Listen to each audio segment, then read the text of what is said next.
Hello, everyone, and welcome to another episode. Here we are, season four, and we got another guest, every season keeps getting better and better and better. I mean, I've been pleasantly surprised to be able to connect with so many great level 99, multi-domain experts and professionals in the field. And we got another great guest here with Dr. Joe Perez.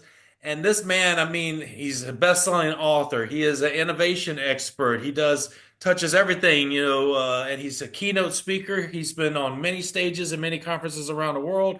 Did I already mention he's a best-selling author? I mean, this guy, what can't he do, right? So this is almost like a Superman, right? But I'm gonna go ahead and just let him maybe add a few more titles and accolades because I know he wears a lot of hats. But hey, we have Dr. Joe Perez. Welcome to the podcast. Thank you so much, Jim. You are so kind and gracious. And ladies and gentlemen, I promise I did not give him any money to say all those nice things about me, And I okay? wouldn't take any money. No, no, he wouldn't. He's way too Yeah, honest. That's yeah, for sure. yeah. So is there anything I can't do? Yeah, I don't know how to do a backflip. And I am unable to hold my breath underwater for more than 20 minutes. Actually, I don't even come close to that. So no, so I'm a senior systems specialist and team leader at the North Carolina Department of Health and Human Services. I fractionally I'm also chief technology officer at Cognimine, a startup company in cybersecurity. I speak at conferences as Jim so eloquently and very graciously mentioned. I have a great deal of fun doing it. I love getting behind a stage, getting behind any kind of a microphone, excuse me, whether it's a virtual stage or a live stage. I prefer a live stage where I can interact with the audience.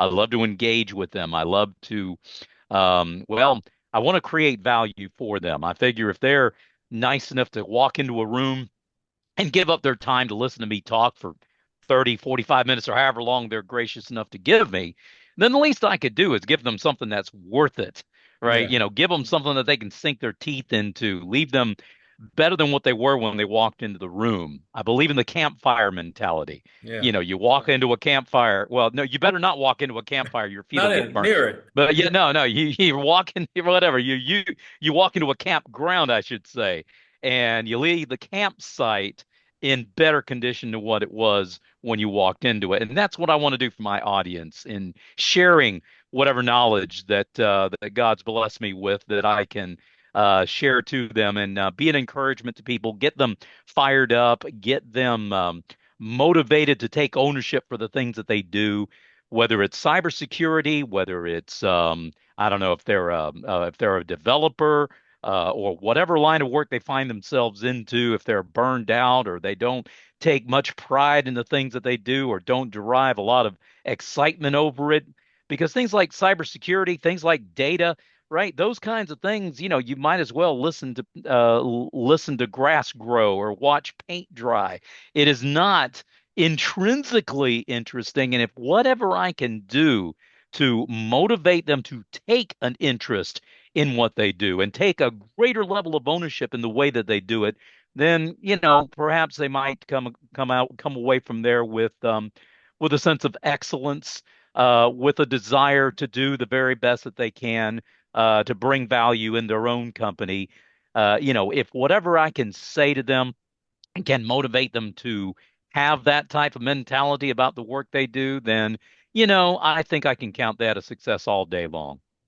Awesome to hear that. You did mention earlier that you love getting behind a microphone. Does that also include karaoke? At the moment, I got a frog in my throat, but yes, I do. Uh, I do love to sing. Yes, sir. Really, what's Yeah. your go-to song? If we were like, hey, it's karaoke night right now, what would be your go-to song? My go-to song would be anything that I could sing to my wife. Okay. All right. So, what was the last song you sang to your wife? Putting you on The last song that I sang to my wife was one I actually wrote that oh, essentially is tells her she's the best thing that ever happened to me. So right. you know, make some brownie points with her, and hey, A you man that can know, do it all. He's a songwriter, he's a yeah. singer-songwriter. So, you're a best-selling author as well. So you have a few publications. You mind just let's Mhm. talk about the publications for a moment? What is the why? Why make these books? For one, what's the title, but what's the why behind the books? Yes, sir. Well, that's an excellent question. I appreciate you asking. I started off my the first one being the madness behind the method. That's also the title of a workshop and a speech that I made. You think of the title and you wonder, shouldn't it be the method behind the madness? Well, essentially in this book, I get organizations and individuals to turn their professional development strategy on its side. How do they go about their workforce engagement, the training of their employees, their Mhm. teams, through the use of different methodologies of teaching, coaching, and mentoring. And when you turn that strategy on its side and look at things in a brighter light, look at things in a different light, wonder whether you should be pushing your employees or pulling them, wondering whether you should be relying upon adhesion or cohesion as you're building your team, or should it be a combination of the two? When people look at those strategies, people look at those methodologies and they wonder, is there a method behind your madness, or is it more like a madness behind your method? Then now you can see where I get the idea for the title of the book. And unbeknownst to me at the time, I had no idea it was going to resonate so much. And well, it scored a #1 new release on Amazon. So yeah, in its Congratulations. category, adult education. Thank you, sir. And so I was extremely delighted with that. And the goal is to use it in workshops, and hopefully people, excuse me, will have a better idea how to build their teams and how to engage their workforce and provide their employees with the training that they need. Because essentially, as who was it that said this? Henry Ford said, train your the only thing worse than training your employees and having them leave is not training them and having them stay. you know, Yeah, right? yeah, And that's the a good one. yeah, right. And that's the problem when employers, excuse me, are looking upon their employees uh, as a cost to be justified rather than as an asset to be invested in. And in this book, or in the presentation, or in the workshop, whichever way I communicate this message, it's to get people to recognize the value of their employees and see them as that investment, the rather than as a cost. And they'll invest the appropriate time, resources, and so forth to get them what they need. And you're better off in the long run because you'll be fostering a group of employees that are going to be willing to go the extra mile and to bring greater value to your company. There's been some YouTube shorts and short media that I've watched in the past few months. That there's one guy, he does a great where he plays different parts. He plays like the manager, the employee, and he Yeah. changes his outfits with the different camera views. But one of his things was about an employee that was like, "Hey, I've researched the market. Are you for raise?" And the manager cuts him off, saying their budget's limited, this, and all these reasons that you would commonly hear of what the no is, right? Well, then Hmm. fast forward a little while later, it's like, okay, I've accepted an offer. I'm tendering in my notice for you, and then just to turn around and say, nope, get rid of the guy. We don't need him. So he tries to do what's the right thing and give a 2 weeks notice to just to be escorted out the building the same day, like treated like trash, right? So now Wow. they get rid of this guy. And they're like, yeah, we can. These guys are a dime a dozen. Well, come to find out, they start falling apart because he was a key critical employee. And all of a sudden, they're like, we can't Hmm. hire for this. The market people are demanding more and more, and we can't seem to fit. It's like, well, let's try to get this guy back. Of course, they're not going to get the guy back because he's Of already course found a better not. position. And Right. I think this is a very common story for business owners and businesses where they think that the human element that runs our companies, at certain levels, it might be that there's certain levels of discomfort and like the period of time to replace somebody. Because, there's a term like, there's no one isn't irreplaceable, but at the same time, it causes some burdens and grievances and it can slow down production Exactly. or capacity output, right? And I think that, and also there's the time, right? I don't think whether you gave a 2 weeks notice a 1 month notice. I don't think there's any enough notice period. So one for the employee, it's like we risk that, with a lot of terms being at will employment, it's like even if we give our notice, we could be told we don't need you no more, you're gone. And Bye-bye. let's say someone Yep. planned to at least have that extra check before they transition jobs, now you put in a financial strain. So you, as an employee, people start to think this is a big risk for me to even give any notice at all. There's nothing in it for me if people are still going to be mad at me no matter what. You know how people take things personally. Managers Right. can always do that, Exactly. which is not the right mentality, but it happens, right? And I think so Hmm. many people have been burned, and there's so many bad news stories out there that people are like, well, I'll just like on a Friday say I'm out and then start at the next company on Monday. And that's what, people just will hop like that, even though it's been deemed and the stigma of it being not professional. You should do a 2 weeks notice. But really, the 2 weeks notice doesn't really benefit the employer at all. And it puts the employee at risk. It's a very negative kind of situation, which I think eventually has to get addressed corporately. In the business world, they have to find a better way. How do we come to these understandings? How can we give guarantees for transition periods and so forth that are protected in policy so that people can feel forthcoming to say, hey, I'm exploring other options. And instead of having to worry about if they put in a notice, are they going to be walked out that day? And likewise for the employer, Right. how can we create a transition period where we can, retain them for the, because who are you going to hire in 2 weeks? So, like, if you're the CEO of a company, or if you're the hiring manager, Joe, it's not like you're going to be able to replace a senior critical role in 2 weeks. 10 Right. business Not days. going to do it. It'll take you 2 days just to get the job posted. Write up the description, update it because it hasn't been updated in years because that employee's been there for years. Right. Then you got For to years. update it, get it approved by HR. It gets posted with, let's say, 48 hours. And now you got to collect resumes.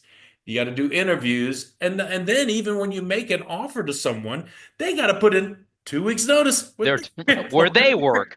And a Right. lot of times they've been working for a year plus without vacation. So sometimes some people try to sneak in a 1 or 2 week vacation. So now you're plus 4 weeks, another month, waiting for the new guy to come in, and then that Hmm. everything's can grind to a halt. And I think sometimes Or you take the load that the individual who has left and distribute it among the other employees who and are yeah. already stretched to the max, and you might get some other people that'll want to leave. Exactly. It's like, hey, You can't win. where did Mike just need to Yeah. go to? Are they hiring? So the attrition rate goes Yeah. up.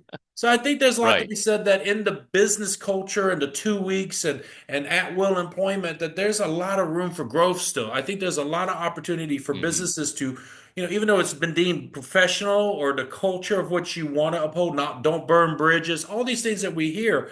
But I think there needs to be a new model for handling that weird period of time where someone's looking for other employment. But like what you're trying to talk about is investing in employees and making them feel valuable, doing the things you should do proactively because an ounce of Right. prevention is worth a pound of cure. So I totally believe in what you're saying that yes, that's something we got to address, instilling, growing and shaping and forming our teams and growing their levels of knowledge and so forth because it makes them feel like they're really part of the company. But there's going to be attrition. There's Absolutely. going to be people that's going to look for better pay and better benefits, better situations, better teams, and all of that's going to happen. But I think that there's still, you're absolutely right on the proactive nature of it. But I think that also with the reactive nature, we need to work better in our culture to help that transition period and create a room of safety, safety for the employees so they don't Right. feel like they're just going to be just cut loose immediately, and also protections for the company to ease that transition period of from a 2 weeks to, even if they could say, can we negotiate you staying on for another 2 weeks, make it 30 days, and we will bump your pay up or we will pay you an exit bonus. Like, let's negotiate these things because when you think of how long that position is going to sit vacant, and then even if you hired somebody within 2 to 3, 4 weeks, like let's say 2 weeks, you hire someone, they still got to come on. The first week is all HR and onboarding paperwork and legality. Yes. They got to get all their accounts. They got to go through the walkthroughs, look at the documentation, like, and it usually takes most people, it takes a few weeks to get the full lay of the land. So really, you're It down does. for 1, 2 months to do this. So what does that really mean when it talks about impact to operations, impact to projects, impact to everything? And at the end of the day, how does that correlate into how much that cost you? Because everybody's replaceable. And then you now have this new guy, which let's say he's not as good as the old guy. right? And now you're left with man Then with you got no another income. problem, right? Got another problem. I think there's a lot of Yes, risk there, that potential risk. Now you can always end up with someone better. That's the other side of true. things. But Yeah, if you had someone that was rock solid, try to keep those people. So, for you business managers and program managers out there, treat your people good, especially what I call the workhorses of your team, because they exactly. leave, like you just said, Joe, the burden gets redistributed and you can have people jumping ship. Joe, Hmm. you have some other books. Do you have a couple others you want to Yes, talk about? sir. Sure. So the next one that's coming up is called From Numbers to Narratives That Transform Business. This Okay. one's on data, and that's more within my wheelhouse. The first book was more along the lines of my previous engagements as an educator. I was an educator for 10 years before I got into Love IT. it. Yes.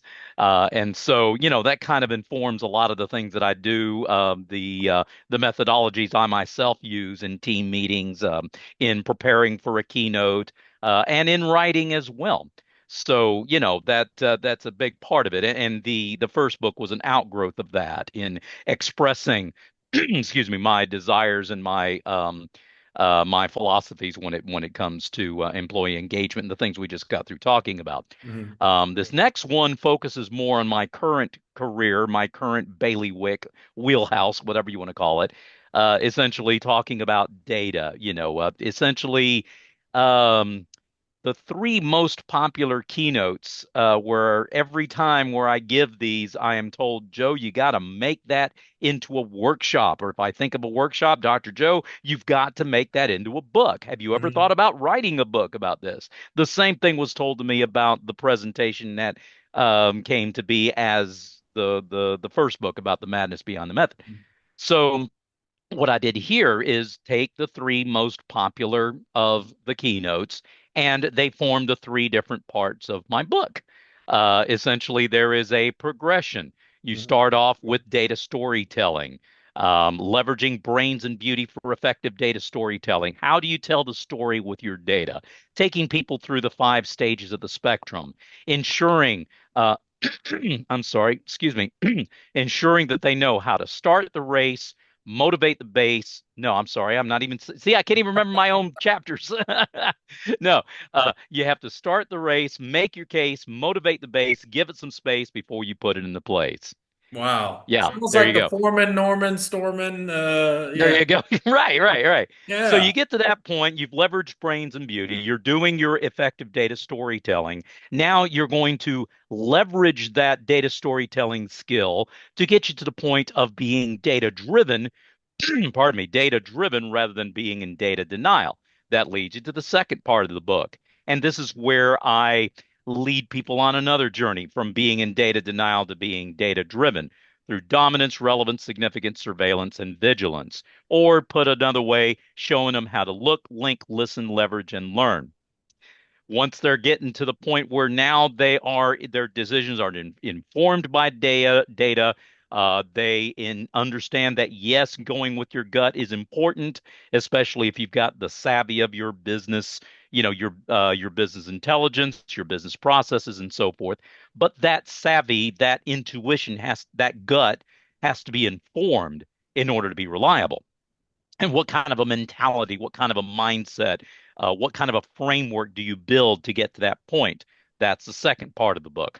Once you've gotten to that point, now let's take that data that you have learned how to leverage brains and beauty. You've learned how to tell the story with your data. You've learned how to make decisions with it. Now let's bring it to life.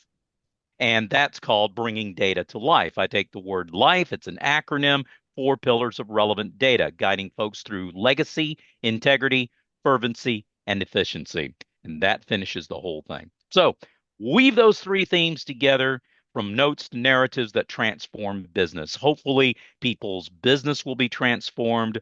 Hopefully, they'll learn the beauty of leveraging all these different principles to ensure that they've got data in the right place. They're using it to the best of their ability. They're able to derive the decisions that they need. And maybe, just maybe, they'll be a little bit entertained along the way because I got review questions and stories and case studies and all kinds of stuff jam packed into that book make it as applicable and enjoyable as possible. Awesome. Joe, I got to do a pause. That's so awesome. Very awesome, awesome, awesome. One of the things you mentioned was a bunch of L's. Could you repeat that again for me? Sure thing. In the driving decisions with data, in getting people from being in data denial to being data driven, the five L's: look, link, listen, leverage, and learn. Wow. Can you say that 5 times real fast? Look, link, listen, leverage, learn. Look, link, no, I But I can't. love the I made alliteration it up, but as I still can't do it. Yeah. as a writer and author myself. I love the alliteration that you used there with that, but it's brilliant. I love having Thank you, those sir. acronyms and the easy to remember phrases. Educator. Yep, That's there's why the I do it. educator right That's there on why I do it. display. Yes, sir. Yeah. Yeah. You mentioned data, right? And you hear a Yes, sir. lot of word in the world about data analytics, big data. Could you maybe give a kind of a high level definition for those watching? Like we hear the terms, but what does that mean? What is big data? I mean, there's data. We got our own personal data, privileged data, private PII data, healthcare data. But what's big data and why is this an important thing? Sure. So when you have big data, it's data that belongs to a big guy. And when it belongs to a big guy, you have to make sure you treat it right, or the big guy is going to punch you in the nose. And if you believe that, I have some swampland in South Florida that I would like to sell to you. $49 an acre. Call 1-800 Joe Perez. Your best deal today. Yeah, no, I hope people will forgive me for that. I just could not resist. I wasn't even trying, actually. Actually, if Um, you do have 1-800 Joe Perez, that would be even more awesome. But continue. I don't want yeah, to that would interrupt be neat if it was a. Yeah, I don't know. I'm gonna punch that up on my phone in a you. minute and Yeah, just say it's like, is who do that I number get when I call available? that? I don't know. If it's not, I'll pick it up myself. Yeah, amen to that. Yeah, yeah. Uh, so big data that needs a great deal of exercise. Exercise. That's real good. Big data that needs quite a bit of extrapolation, data that has to be housed in these data warehouses that allow for people to be able to extract the information that they need from it. Data that requires all kinds of data science principles to understand, um, to gain the insights. Um, is how I would define it, as opposed to, say, you're looking at your own personal database that might have hundreds of a few hundred rows in it. No, when you have a system that involves many different databases and many different clients that are going to be pulling data from your data warehouse all at the same time. Wow. And yeah, we hear the term about like you just mentioned data science, data scientists, data analysts. What are these roles really doing when it comes to big data? hmm So it's all in how do you derive the insights? Okay, how are you able to extract the information? What do you do with the information when you extract it? What kind of analysis do you perform on that data? Are you able to derive insight from it? Are you able to answer questions? Can you make it actionable? I'm convinced data is not actionable until you are able to answer a question or make a decision, answer a question, or solve a problem. Okay, you have to do one of those things.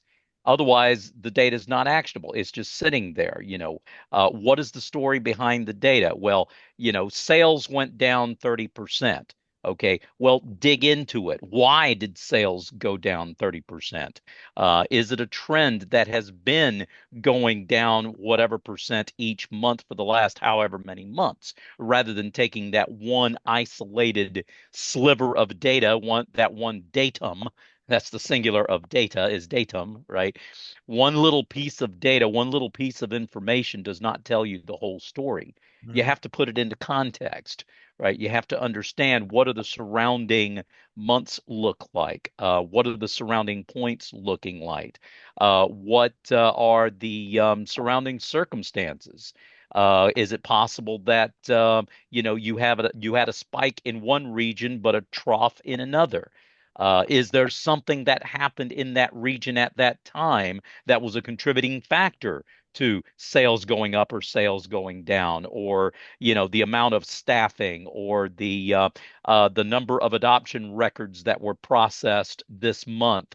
There was a greater number this month than there was last month. Is it because there were more kids that needed to be adopted, or is it because there were more workers available that were able to handle what was going on? Or was there some kind of natural disaster that took place that increased the need, that where there were some deaths or whatever? You know, so there's always a story behind the data, and people like these data scientists that are going to analyze the data, business analysts who are going to derive whatever business needs that a customer might have in knowing, this is what I want to pull. These are the questions that I want to answer. This is the decision I want to make. This is the problem I want to solve. This is the concern I want to address. These different individuals will use the data to make the decision, answer the question, solve the problem, address the concern, whatever the case might be. This is going to put that context around that data. This is going to bring the talent to bear to look at that broad view, to look at a greater number of months and see what is the trough, what is the peak, and the reasoning behind it. What are the results of this? If this sale goes down, then Jane Doe loses her job or John Smith loses his job. Now, what have you done? You've humanized the data because you attach some sort of narrative to it, and you can therefore create a story or tell a story with that data, thereby making it more compelling, thereby allowing all these other things to be done. So, these different people in these different roles might specialize in contributing a piece to the pie to bring all this to pass. Very, and I love how you explained it. I years and years ago when I had the fortune of having a great coach mentor in my life and career, and we were having a similar discussion about data and particularly context. Data Yes. within context and pieces of data to help you, as you mentioned earlier, to building the story, right? And the analogy he used, I loved it. He goes, "Hey, you're walking along the street and you got like your wife and kids, and you're in charge of keeping them safe. But also the guy comes running at you with an axe. What do you do?" And of course, I'll either tackle him or I'll punch him, like try to knock subdue the guy, knock him out. It's okay. You punch the guy, you knocked him out. Then you look closer, it's a fireman, and he's dragging a hose trying to connect it to put out a fire. And so you now just inadvertently knocked the guy out because again, you didn't take the time to assess the situation. Like, who is this guy? What like quick questions. And Right. there's the impulsiveness to like immediately like contain the threat, right? But then is it a threat? Just because I said a guy with an axe is coming to you, well, what are reasons why a man would be running around with an axe? They're not always the worst case scenario. Like we always think the Yeah. worst case and or the best case. If it depends on if we're more of an optimist or a pessimist. But it was really good, quick introduction into context. I said a man Right. with an axe is running towards you and your family. Your first instinct is to protect, subdue, nullify Right. the threat. But That's then right. you Protect, should ask, subdue, contain, nullify. You sound like a cybersecurity I expert, know right? exactly. But it's like you didn't Yes. ask, what is he wearing? Does he look like he's got, what is the look on his face? What is his demeanor? He just said a man is running at you with an axe. Didn't say he was angry, didn't say, anything That's else. right. you You know, need and more and the information to more be able to information, oh, there's a formulate fire that hydrant you're context. walking by. You're walking by a fire hydrant. Right. He's Oh, got a hose on his shoulder with hose the on his axe in shoulder, his like, hand. oh, I didn't see the hose on his shoulder. Okay, context. The more points of data have, the more informed decision you can Yes, make and execute on. And just as that in that really quick, fun scenario that he had given me, that great visual, the same works in that's business, and beautiful. so having more points of data, have more data is always a good thing, but as long as it's the right data fitting the context of what you're Absolutely. trying to do. So I definitely love that. Um, what are threats that we're seeing? Because, now we hear about misinformation campaigns, we hear about data diddling, we hear about, AI, deep fakes, and all of this just noise that we're getting in the world. How is that having an impact on data in our corporate world and in our personal lives as well? Sure. Excellent question. I think it's given us it's making it more difficult to call out the noise, to tell the difference between what's right and what's not right. It's making deriving that context that we were talking about earlier, a bit more difficult because, we hear these things and especially when you have a situation where if a data scientist or a business analyst is under pressure to go ahead and create the report. And they have these mounds of data that are coming at them at breakneck speed, which now with these automated tools, we now have the ability to assimilate a much larger volume of data. And it's unfortunate that with more volume, you don't always get more veracity, you know, because you lose the human element, you lose the ability to be able to sift through these things, and so therefore you have to start employing some of these other tools to help you deal with all of the volume. The problem is we as humans are often inherently lazy. Okay, when we see a tool that has the ability to assimilate these billions and billions and trillions of rows and gigabytes, terabytes, exabytes, and so forth of data that we were unable to deal with earlier, we might be tempted to take the first thing that comes off the screen. All right. And we forget the fact that the AI driven engines that can do all these wonderful things do not possess the ability to assimilate and contemplate the way we humans do. They Hmm. do not have the ability to tease out the nuances like we do. It's not everything is ones and zeros. We forget that these AI driven engines, they are excellent tools. They are wonderful servants, but they are terrible masters. Hmm. Okay. We forget that we are the ones that use the tool. We don't let the tool use us. If you depend upon the tool and use it as a crutch, you become overly dependent. But if you recognize its worth and use it as a lever rather than a crutch, it becomes a force multiplier. Of You know, course, yes. don't let it be a replacement for your own ingenuity to dig into the facts. It is not a replacement, it is an enhancement. It is Enhancement. never meant to take the place of your own decision making. It is never meant to take the place of your intuition.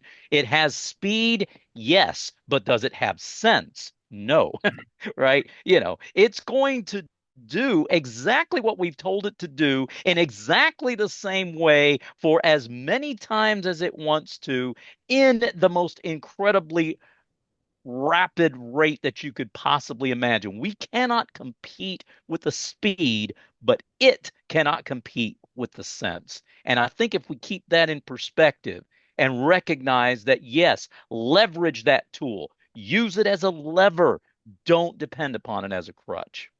I love how, you mentioned speed, right? And for a lot of folks, oh, it can generate all this content, really fast. I Yeah. could write chapters and chapters of books. I could write papers galore. I could create almost anything super fast, right? And so the same mentor that had that fireman and an axe thing, actually, it just now popped back in mind. Another thing he talked about, he goes, Accuracy will always be better than speed. You could be running really Yes, fast in the wrong direction. that's So exactly I love right. that. Is accuracy always will trump speed. And I was like, you're absolutely right. You could be running fast in the wrong direction, but you could be moving Or still into in a the right, wall. yeah, but you could be moving in the right direction at any speed, but it's better than the wrong, wrong direction. But yeah, you're right. A lot of Exactly. folks, and I think we see this a lot in like news and headlines where people only read the headline. They'll read a headline and that becomes the whole talk of their day. It's just that headline. And even fewer people read the actual whole article. And then I would say even fewer than that will actually go to the sources and continue reading on what that article was based on. So Right. with people with a mentality it's almost like fast food information, right? The doom Yes. scrolling, the quick scrolling, they're so busy. They're like, what is the headlines I need to be concerned with to have an opinion on today? And they'll just run with something without fully reading the article and then fully looking at the reports that that article is based on and reading through those reports, because we get a lot of hype these days, a lot of clickbait, with like emerging technologies. AI this, AI with China's, deep seek, and then there was another one, and all of a sudden it caused Hmm. all these stocks to tumble. You know, investors are wealthy people, but they're not always maybe the most intelligent people. Not to say that Right. it shouldn't have been a dip, but maybe not as drastic of a dip because everybody was scared to death. Oh, Seek is going to replace ChatGPT. NVIDIA is not going to be worth anything. But I think that was a very short-sighted view over just understand, Right. has anyone really looked into how good the system is? And what happened was once people started really looking into it, the initial love wore off. What have you read about DeepSeek having some new breakthrough in the past 2 weeks? You haven't, because that Nope. initial hype went out the window when people actually started looking at like nothing special here. In fact, then the reports started coming out once people started investigating, like, oh, they basically copied ChatGPT and copied all of these other LLMs. And then once that came out, the NVIDIA stock immediately go right back where it was? No. But it just shows you how manipulation, the psychology of news and information can be easy, masses can be easily manipulated. So if hundreds of Right. billions of NVIDIA stock could get manipulated in a day, that's the importance of accuracy, the importance of accuracy over speed, because they were super quick to move their money out of NVIDIA. But you know what? I think that also creates opportunities for people to, stay the course, maybe buy even more shares because just because it Yeah. dropped, buy more shares, is an opportunity, right? But That's I do believe exactly we're in a right. world now because of everybody's all connected. We're at 5G and super high speed, super fast ingest of information. With all of this, this noise, as we said earlier, it gets really hard to know what's valid, and maybe someone doesn't wants to know the absolute truth, but they want to eventually trust the source. But then over time, I remember Hmm. years ago, there was a news site, I won't mention it, but it was a news site that I really liked that aggregated a lot of good news stories, right?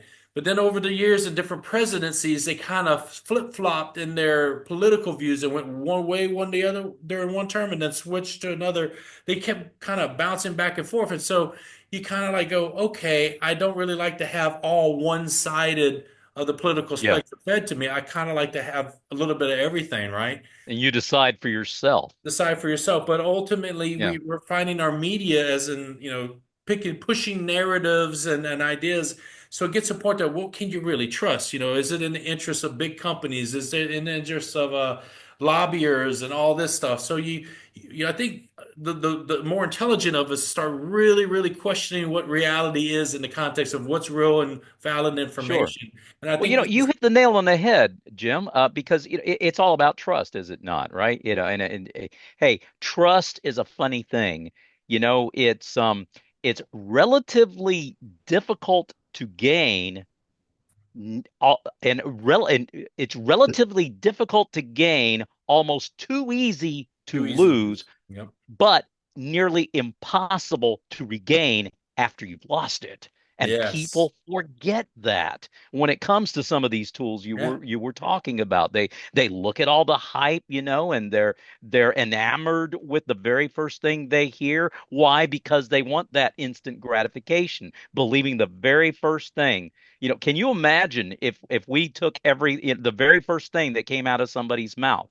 It would be an interesting study, right? Do a Google search on the first two words of every political speech over the last 80 years or something, and string them together, and you'd find something that sounds like a monstrosity. Yes. It's important to get the entire story before you dive in. Don't be so impatient and not worry about these 8-second burst sound bites, info bites, or whatever it is that you're looking at. Take the whole story into consideration before you make that decision. I mean, what do you do when you come to the edge of a cliff? You take your time before you recognize, okay, You am I going assess to the jump? situation. Right. Yes, exactly. Yeah. Right. I remember during the Reagan era, that term trust but verify was like a big Yes. said thing. And I think we need a little Yeah, bit of that today is trust but verify. Even back, was that's it right. George Washington says, trust in God, but keep your ammo dry. So, There you go. so yeah, I think it That's still right, applies. Nancy. Trust Um, but verify. Trust but verify. I know we could Yep. talk a long time about this, and I want to respect your time as well, Dr. Joe. I want to talk about if we went in the time machine and went back to your day Okay. one, the first day you said, this is what I want to do with my career. I want to Yeah. teach people what I've learned and discovered about cyber and IT and emerging tech and all these beautiful, wonderful things to help educate, caution, etc. What is that story, if you don't mind sharing that with us, of your day No, one? I don't mind at all. Yeah. So I woke up, I opened my eyes and the doctor was slapping me. No, that's too far back. Sorry. There I go again. Oh my goodness. The I had mentioned earlier that I was an educator, and it all comes from the desire to share information, the desire to communicate wisdom, the desire to again, getting back to that campfire mentality, leaving a campground better than what it was when you walked into it. I want to do the same thing with people, and when I was an educator, that's what I wanted to do for my students to be better off because I've shared information with them. I understand how that educational process works. I understand how to make those connections. I understand that, I have information, you have time. You give me your time, I'm going to give you information. We both exchange, we're both better off. Bam, success. Okay. As that translated into the world of IT, the last 6 years of my 10-year career as an educator, over the summers, I took on increasingly responsible work in the IT realm. As it turned out, I was also finishing up my doctoral degree with a dual minor in technology and theology, which is an interesting combination in of itself. Perhaps another conversation for another Yes. time. Yeah. But anyway, I was getting pretty good at it. The jobs were getting more and more difficult. In fact, I got so good at it that my last year teaching, they had me running the computer lab.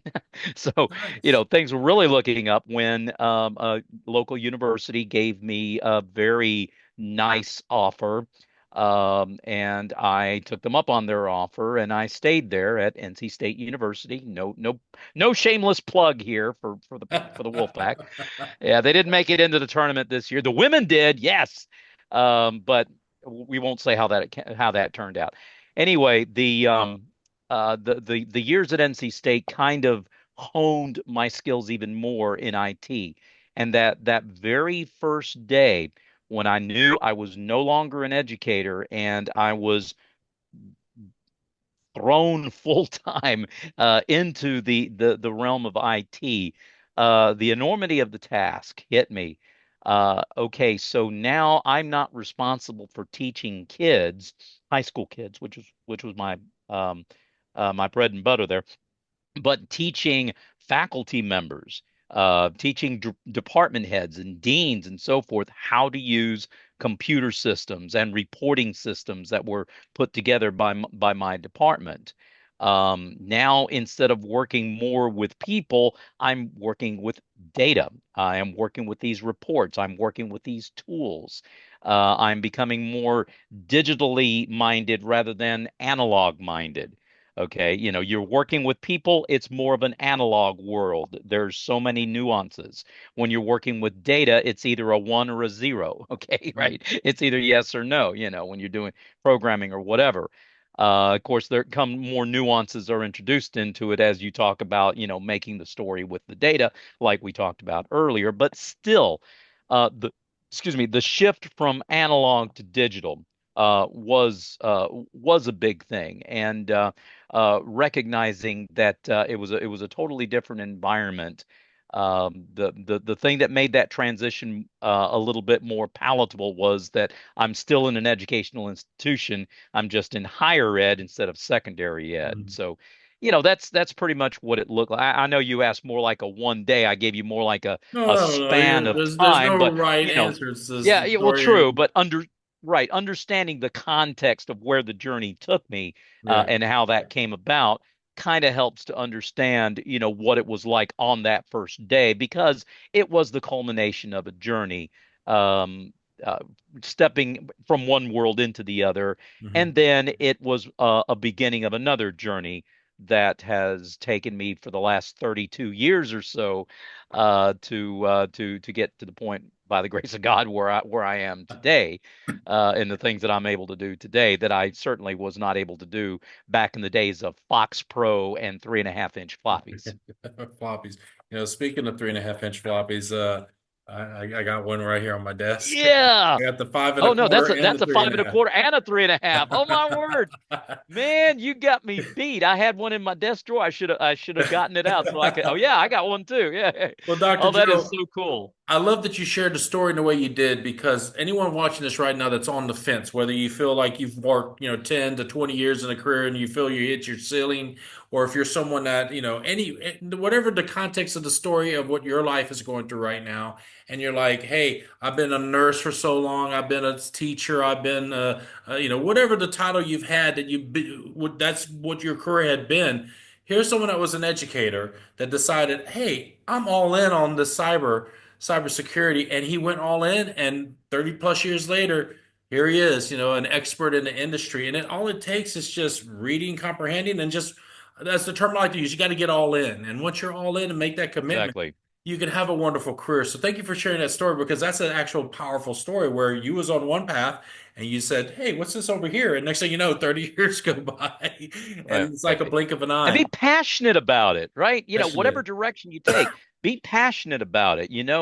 Take ownership in what you do and give it everything you got. In the same way that I gave it everything I had when I was in that classroom, in working hard to ensure that I provided quality education for my students. I want to do the same thing here. Mhm. Quality data, quality reports, quality insights that can be derived, putting that same level of energy, dedication, spirit, passion, whatever you want to call it, in taking ownership for what you do, taking personal responsibility and giving it your dead level best and being known for excellence in what you do, whatever direction you take, it's gonna take you a long ways.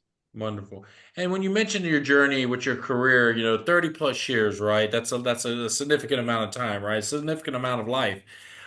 In that journey, has there been people that were mentors, coaches, managers, directors, executives, or even other experts in industry that as you was coming along that you admired, said, "Hey, I want to be like that guy one day," or people that had a huge influence and impact in your career? And this question is more so whether they're still with us or not. It's more of a question to kind of shine a light on those people that have been influential Yes. to your journey. Absolutely. There have been a number of folks like that. I remember those that would not be like micromanaging every single thing I do. I think of my two most recent managers. One named Victor Carr that I've mentioned him in my first book, as a matter of fact. Okay. He's one of the first ones who the structural matrix that I developed, that was the outline for teaching, coaching, mentoring in the different components of the outline of the book. and I had written it on the back of an envelope, either an envelope or I don't remember what it was. It was an envelope or something. And I showed it to him, and he took about 45 minutes of his time to help me through it and say, this could be big, is what he told me, and I'll never forget that. I'll never forget his kindness and the time that he took in letting me share that with him, and how he often encouraged me every time he'd hear about me getting a keynote at this place or that place. He'd be the first one to tell the team and stuff. So, and he wanted to bring out the best in me. He knew where my strengths lied. And the same thing as he was, with some of the other members of the team. And I was very pleased to mention him in the acknowledgments of my previous book. And then there's my brother Oscar.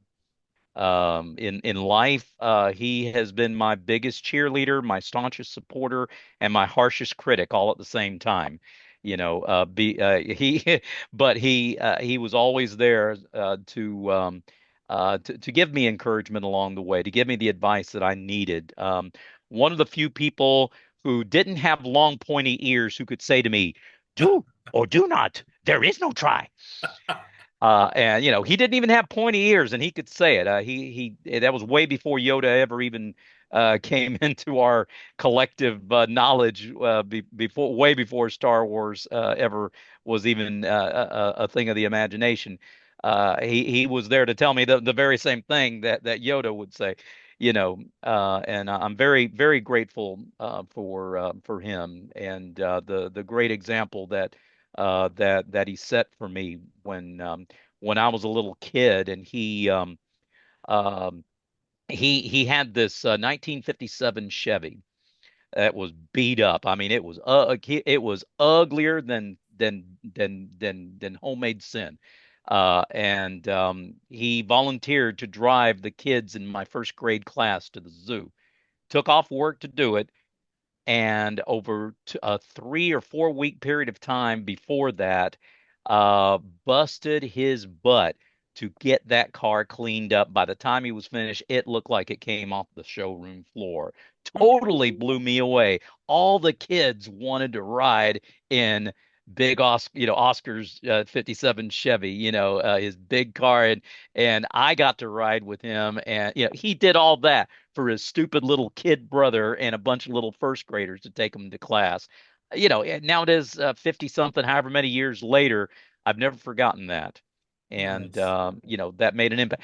That has nothing to do with data, No, but but it it has impacts. everything, that had everything to do with character, had everything to Yes. do with commitment, had everything to do with doing something just because it was the right thing to Right thing do. to And it do. made an impact. And here I am talking about it, didn't even know I was going to say it to somebody I've never, right. I don't know. You're out there watching this. You never know. You do some for some little snotty nosed kid. You don't know what kind of an impact it's going to make on them, and how just being a friend can change everything. Again, nothing to do with data, but everything to do with the human factor and the importance of placing value on people. Oh, So, I love that. those are, yeah. So Thank you for those people sharing. like that are the ones that make an impact on me, who place a value on others, and the importance of making somebody else's day a little bit brighter than it was the day before. Thank you for sharing that with us, Dr. Joe. I like to take Yes, a sir. moment with my guests, and this is what I call my moment of levity. We've been talking tech, been talking careers and workshop stuff, but I like to kind of just have a moment of levity for some fun questions. They're rapid fire, no right or wrong Okay. answer. So if you'll humor me, I'll just hit you with some questions. First answer, just blurt it out. Ready? All right. Cake or pie?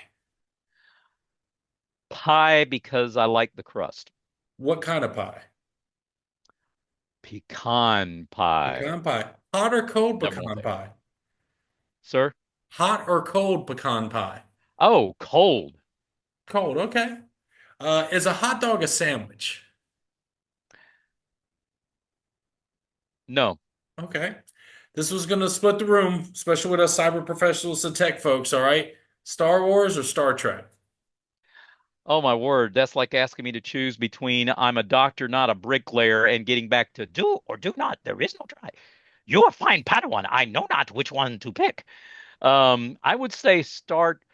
Gosh, which one is more believable? You know, I mean, do you believe in the Force and you believe in the for the epic of story, I'll go with Star Wars. Okay. For the grounding of almost being believable, I'll go with Star Trek. How's that? Make everybody happy. Okay. Literally, I like both. I really Another do. Serious. expert colleague of mine put it this way.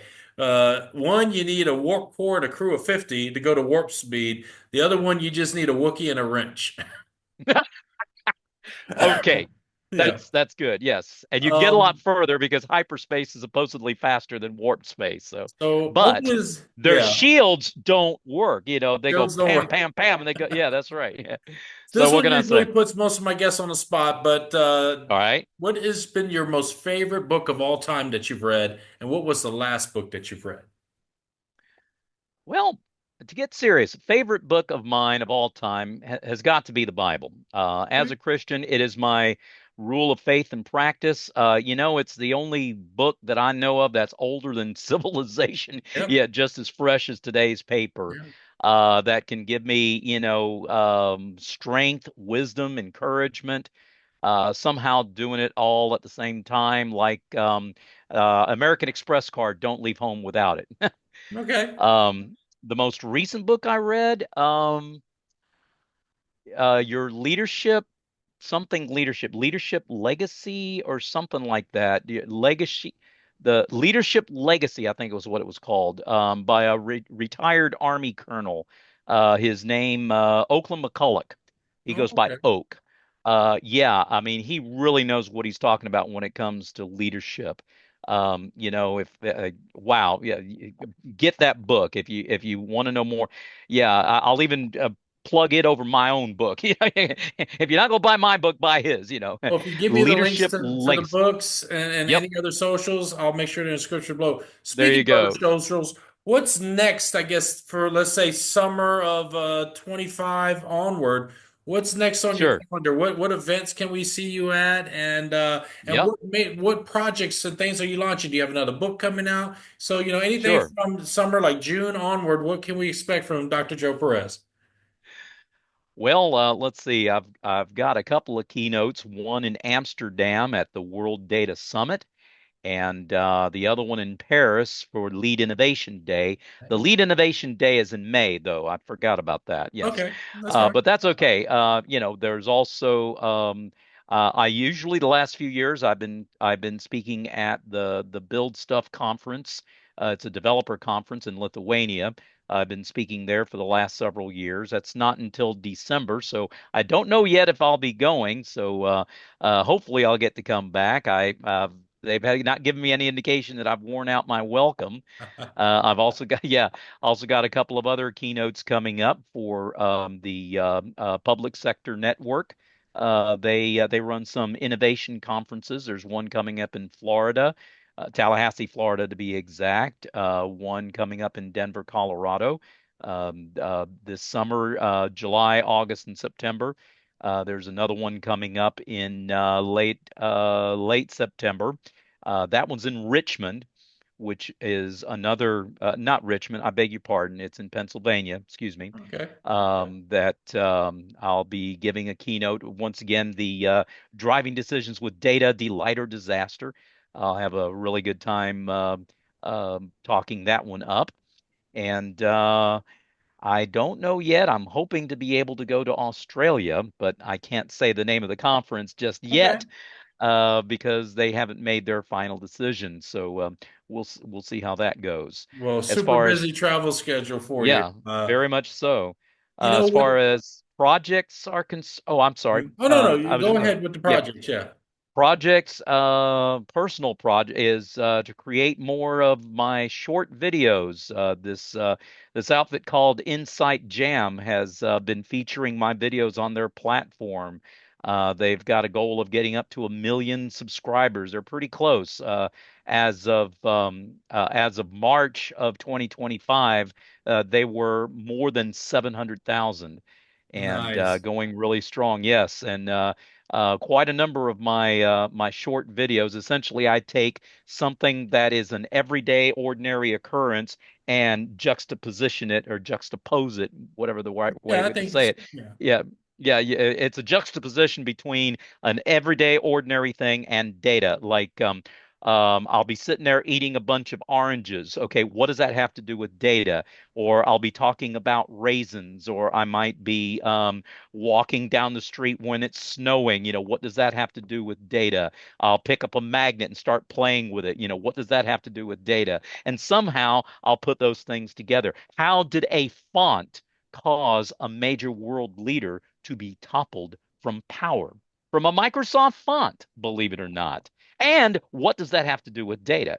Those are the kinds of things that pique people's interest, Oh and yeah. I resolve it in 90 seconds or less. Actually, there's one or two that went to 2 minutes, but pretty much all of them are less than 2 minutes. Mhm. And I'll be recording a whole bunch more of them. So hopefully, people will be able to listen to them and get a little chuckle, but also learn something as Well, well. definitely share that link with me. We're going to have it in the description below, and any other socials you'd like to share. A lot of us Absolutely. cyber professionals, even though we're super busy running companies, our day jobs, and everything else, conferences, events, and then taking in new information, just being who we are. But I found that a lot of us still make the time, even with our busy schedules and all the hats we have to wear. We still make time to either give of our time, energy, or even money to nonprofits and charities and volunteer work, whether we're actually putting our hands to work with that organization or we're just sending a check or we're just promoting it, talking on socials. But is there any of these nonprofit volunteers, charities, or things that are near and dear to your heart or causes that even though you may not be actively working in it, that you want to shine a light on at this moment of the podcast for the great work that they're doing in the world? Sure. I would say one that comes to mind is the Leukemia Foundation. They do amazing work, and my wife and I have been giving to them over the last over the last almost 12, 13 years now. Since Yeah, and it's it's very near and dear, when you've lost a loved one to the disease. Yeah. It kind of gets to you, and you want to do what you can to help those that are suffering with the disease. Yes. I may have botched the exact name of but I'll supply the link so Yes, people definitely can get look us at that it. link. We'll include it below. And for those watching, if you want to learn more about it, please click the link, discover more about what the foundation is doing and how you can help support a worthy cause like that. Dr. John, I Thank know we you. could talk hours on end because when you mentioned Yeah, your short videos and the one, how did a leader lose his job with a font? Definitely love to hear that on a future podcast because but hey, you can check it out on those 120 seconds or less videos of his because that's that's right. really intriguing. So those just watching this point is probably thinking the same thing. Who was that leader? I want to hear more about that story. So you're going to have the link down in the description below. Right. I know you got a super busy 2025. I wish you a super successful and great travels because, Thank you. Amsterdam, Lithuania, Paris, and possibly Australia to get to go down under. Again, wonderful Yes. locations to be in. And again, this is a super busy man that thank you so much for giving of your time today on this podcast. So I'd like to give my guests the final word. So the final word, the floor is yours.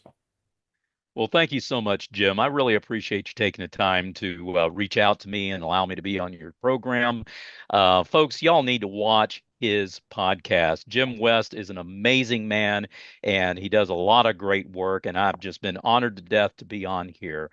Let me encourage you to take personal ownership. I mentioned this a little bit earlier. Whatever it is that you're doing, whatever work that you're doing, take pride in your work. You've got 24 hours in a day. You've only got one life. You've only got however many hours. You have no more, no less than anybody else. If I fail, I have nobody to blame but myself. Okay. In the mentality that we see in this world today, it seems like people are always trying to blame shift. People are always trying to make excuses and say, I wasn't able to do X, Y, or Z because of whatever.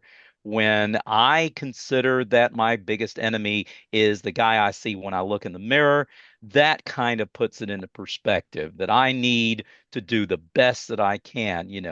As a Christian, I have a higher motivation. I do this for God's glory, and I do this to bring others to Him.